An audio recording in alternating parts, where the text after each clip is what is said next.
Allah hansı duanı qəbul edir?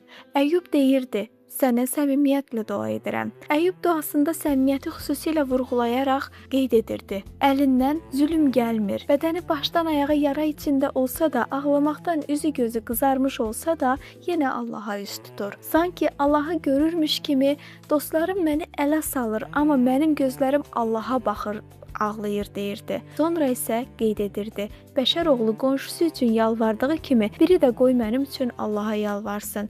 Bu sözlərlə o təkliyini və dərdini sanki Allaha açırdı. Ardınca isə ümid sözləri ilə deyirdi. İndi mənim şahidim göylərdədir, himayədarım yüksəklərdədir.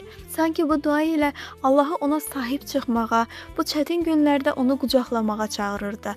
Bu ağrı dolu bir qəlbdən qopan səmimi bir fəryaddır.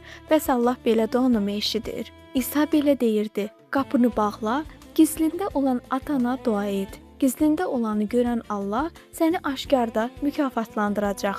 Allah göstərir ki, təklikdə və səmimiyyətlə edilən dua onun üçün xüsusilə qiymətlidir. Sonra müqəddəs yazı bizi iki şəxsə, məbəddə dua edən bir qanunşünas və eyni zamanda bir vergi yığanın duasına yönəldir.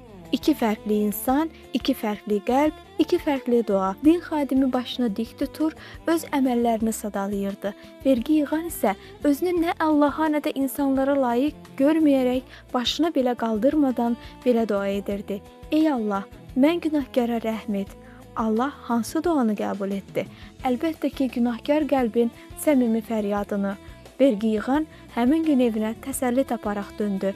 Musa Kalif haqqında bu sözləri səsləndirmişdi. O Rəbbin ardınca səmimi qəlblə getdi. Davud isə dedi, Ya Rəbb, mənə yol göstər, həqiqətinlə mənə rəhbərlik et, qəlbimi səmimi et ki, sənin adından qorxum. Deməli, səmimi bir qəlbin duası Allahı tanımaqla, ona etibar etməklə və onun adını uca tutmaqla birbaşa bağlıdır. Müqəddəs kitabda həmçinin qeyd olunur ki, etdiyiniz hər şeyi Allahı razı salmaq üçün edin, insanları deyil. Deməli, səmimi qəlblə edilən dua Allahı razı salır. İndi sən də diz çök və səmimiyyətlə bir neçə söz de. 10 il əvvəl mən də bu cür demişdim. Rəbbi çağırmışdım. Rəbbim, mən günahkara rəhm et. Bugün burada bu sözləri sənə çatdıra bilirəmsə, o gecə məni eşidən və xilas edən Allahın sayəsindədir. Mən inanıram ki, Allah sənin də səmimi duanı eşidəcək. Çünki o sözlərin çoxluğuna deyil, qəlbin səmimiyyətinə baxır.